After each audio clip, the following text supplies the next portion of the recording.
Bismillahirrahmanirrahim. Assalamualaikum warahmatullahi wabarakatuh. Satu kes yang disahkan COVID-19 telah kembali ke rahmatullah.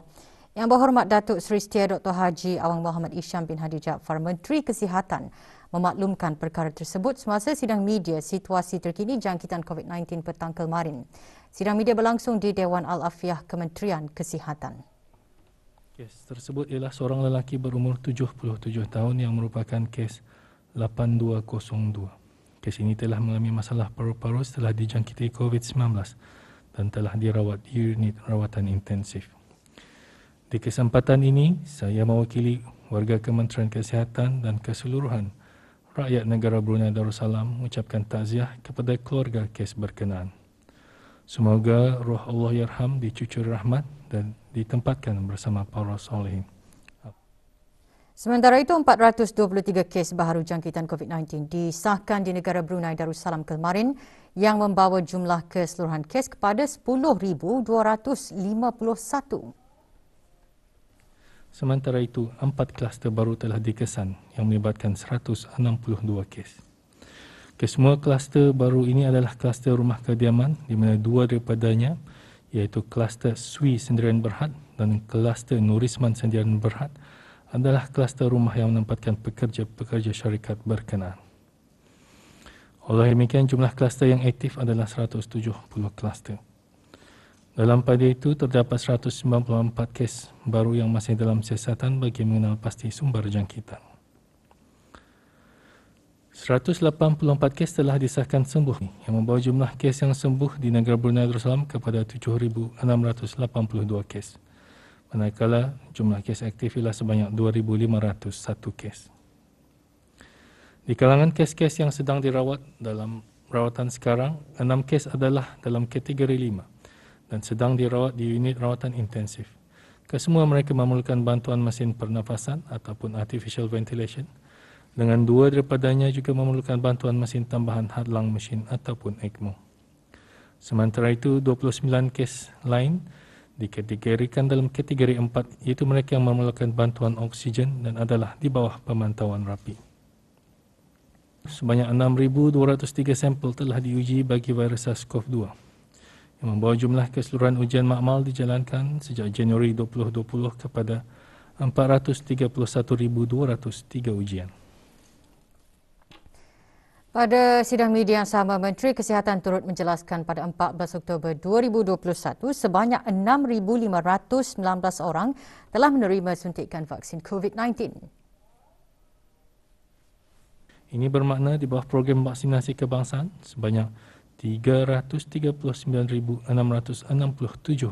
orang telah menerima satu dos vaksin COVID-19, iaitu 74.9% daripada jumlah penduduk negara. Manakala 224,028 orang telah melengkapkan 2 dos vaksin COVID-19, iaitu 49.4% daripada jumlah penduduk negara. Dalam hubungan ini, Kementerian Kesihatan ingin memaklumkan kepada orang ramai bahawa kementerian ini sedang menyelenggarakan pemberian dos ketiga bagi kumpulan-kumpulan tertentu yang telah dikenal pasti, seperti petugas barisan hadapan. Ini adalah sebagai langkah perlindungan tambahan kepada mereka yang mempunyai risiko tinggi terhadap jangkitan COVID-19. Pemberian dos ketiga ini akan dilaksanakan secara berfasa. Oleh yang demikian, sesiapa yang telah menerima dos kedua pada bulan Mei 2021 akan diberikan perjanjian untuk mendapatkan dos ketiga. Mereka yang telah dikenal pasti akan dimaklumkan melalui pesanan ringkas SMS ke nombor telefon bimbit yang didaftarkan dalam sistem BRUHIMS masing-masing. Menurut Menteri Kesihatan, hasil daripada pemantauan agensi-agensi penguatkuasaan yang dilakukan pada 14 Oktober semasa larangan keluar rumah daripada pukul 8 malam hingga 4 pagi, sebanyak 29 pelanggaran arahan di seluruh negara telah dikeluarkan denda kompaun. Sementara itu, mengambil kira jumlah kehadiran orang ramai ke pusat swab Kompleks Sukan Hospital Raja Isteri Penggiraan Anak Saleha telah berkurangan selepas jam 8 malam, khususnya setelah operasi pulih bermula pada 4 Oktober 2021. Kementerian Kesihatan telah meneliti semula waktu operasi bagi pusat swab tersebut, yang diubah kepada jam 8 pagi sehingga 8 malam setiap hari bermula Sabtu 16 Oktober 2021. Sementara itu, hasil daripada pemantauan agensi-agensi penguatkuasaan yang dilakukan semasa larangan keluar rumah daripada jam 8 malam hingga 4 pagi, sebanyak 29 pelanggaran arahan tersebut di seluruh negara telah dikeluarkan.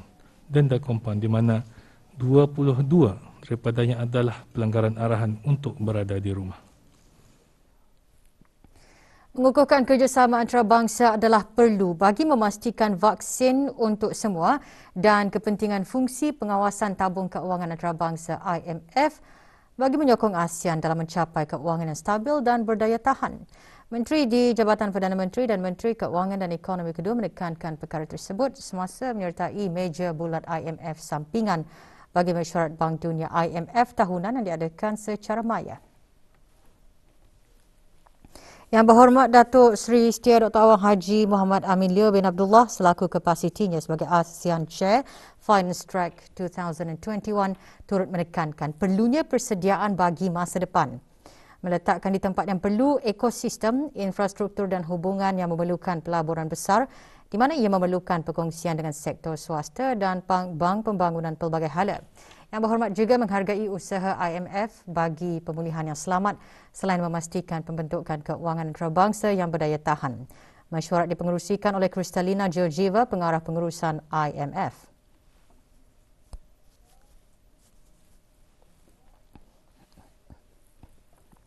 Negara Brunei Darussalam akan melaksanakan kajian pembangunan wanita yang akan digunakan bagi mengukuhkan pelan tindakan wanita di bawah Majlis Kebangsaan Isu Sosial. Menteri Kebudayaan Belia dan Sukan semasa menghadiri mesyuarat Menteri-Menteri ASEAN mengenai wanita AMMW keempat yang diadakan melalui persidangan video berkata, Pelan Induk Ekonomi Digital Brunei Darussalam 2025 telah dilancarkan pada bulan Jun tahun lalu akan menyokong objektif wawasan negara 2035 dan meluaskan lagi langkah penyertaan dan kemahiran wanita dalam bidang sains, teknologi, kejuruteraan dan matematik di negara ini. Yang berhormat Major Jeneral Bersara Datuk Paduka Seri Awang Haji Aminuddin Ehsan bin Pehin Orang Kaya Saful Muluk, Datuk Seri Paduka Haji Abidin turut menjelaskan beberapa inisiatif negara Brunei Darussalam seperti penyediaan pakej sokongan fiskal dan ekonomi termasuk bimbingan perniagaan dan latihan kemahiran untuk menangani kesan wabak COVID-19 kepada perniagaan kecil dan sederhana yang kebanyakannya dimiliki oleh kaum wanita. Platform bagi perusahaan sosial secara maya seperti Community untuk Brunei yang berhasrat untuk membantu perniagaan kecil bergerak secara digital dan berskala naik dalam menuju revolusi industri keempat juga dikongsikan. Mesyuarat dirasmikan oleh Tuan Yang Terutama Joko Widodo, Presiden Republik Indonesia dan dipengerusikan oleh Puan Yang Terutama Gusti Ayu Bintang Darmawati, Menteri Pemberdayaan Perempuan dan Pelindungan Anak Republik Indonesia. Dengan tema Ekonomi Digital dan Rangkuman Keuangan untuk meningkatkan daya saing wanita ASEAN, AMMW keempat diadakan untuk mempromosikan dialog membina sinergi serantau yang berorientasi ke arah mewujudkan persekitaran pemangkin bagi kaum wanita.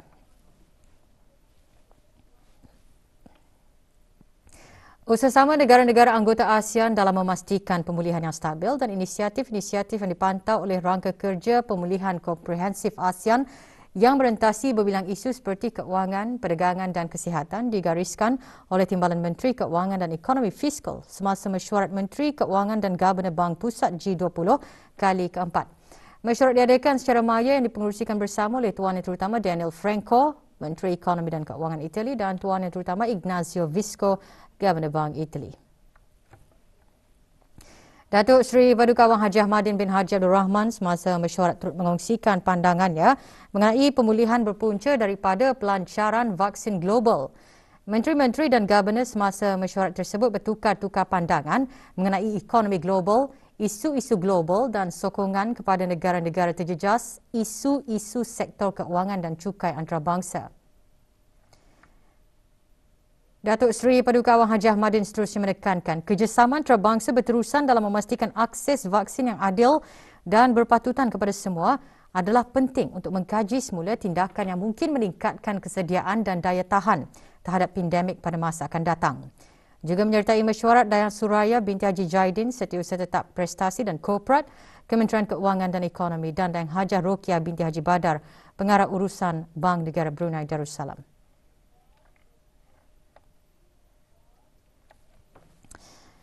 Auda boleh mencegah jangkitan COVID-19 antaranya dengan mengambil langkah berjaga-jaga selepas pulang ke rumah. Ikuti nasihat kesihatan ini untuk panduan kita bersama. Nasihat kesihatan untuk mencegah COVID-19 semasa pulang ke rumah. Setelah tiba di rumah, bersihkan tangan Auda sebelum menyentuh pemegang pintu. Sebaik sahaja masuk ke dalam rumah, tanggalkan sungkup muka Auda dan buang ke dalam tong sampah yang tertutup. Buang kertas atau resit yang tidak berguna.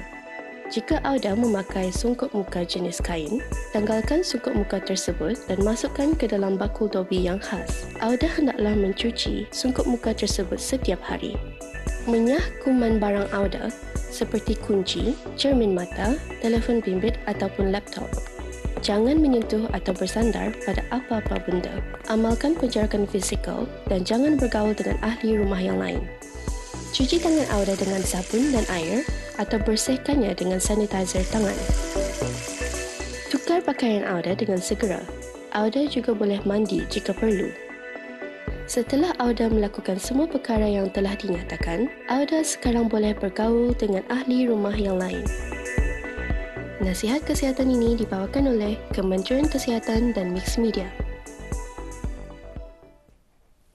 Kempen sumbangan pandu lalu berjaya mengagihkan sumbangan kepada lebih 8,000 individu yang memerlukan bantuan seluruh negara semasa penularan COVID-19. Sumbangan adalah hasil pemberian orang ramai yang disalurkan dalam kempen tersebut di Stadium Negara Hassanal Bolkiah. Sejak kempen bermula 9 September lalu, sukarelawan belia selaku pihak penganjur mengagihkan pek makanan kepada lebih 1,000 orang pemohon dengan tanggungan lebih 8,000 individu. Setakat ini lebih 200 penyumbang dari seluruh negara terdiri daripada agensi kerajaan, swasta dan persendirian tampil menyumbang dalam bersama-sama menjayakan kempen ini. Hasil dari kerjasama daripada orang ramai, kempen ini telah mengumpulkan lebih 38,000 barang keperluan harian.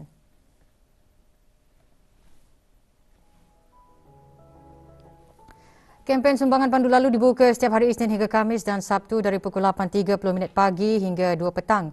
Manakala Jumaat dibuka pukul 9 pagi hingga 12 tengah hari dan 2 petang hingga 3 petang dan Ahad dibuka 9 pagi hingga 3 petang. Sumbangan pandu lalu adalah inisiatif sukarelawan belia Brunei dengan kerjasama Bulan Sabit Merah Negara Brunei Darussalam dan disokong oleh Kementerian Kebudayaan Belia dan Sukan.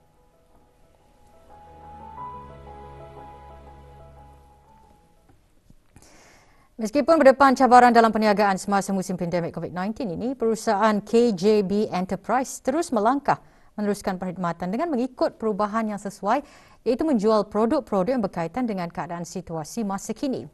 Semasa pandemik ini, KJB Enterprise juga menjual barangan seperti penyembur pembasmi kuman iaitu nano spray gun, fog machine dan nano ray gun serta nano UV box bagi membersihkan telefon bimbit, dompet dan sungkup muka. Selain itu, KJB juga menjual barang-barang keperluan bagi yang bekerja atau pembelajaran di rumah. KJB Enterprise yang mempunyai 46 pekerja tempatan ini juga mematuhi saranan dari pihak kerajaan untuk berusaha memastikan keselamatan semua pekerja.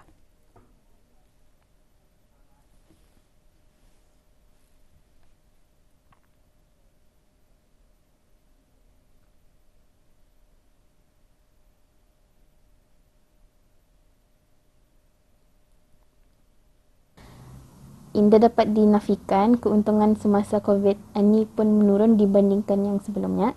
Tapi Alhamdulillah sebab ada perubahan strategi yang syarikat kami lakukan, kami masih dapat menampung kos operasi syarikat lah seperti gaji pekerja dan bayaran sewa buat masa ini. Walaupun negara dilanda wabak COVID-19, KJB Enterprise pada masa ini masih menawarkan servis jam dan juga penghantaran produk yang dibeli kepada pelanggan mereka. Malah perkhidmatan pengambilan barang dari negeri jiran juga masih dijalankan.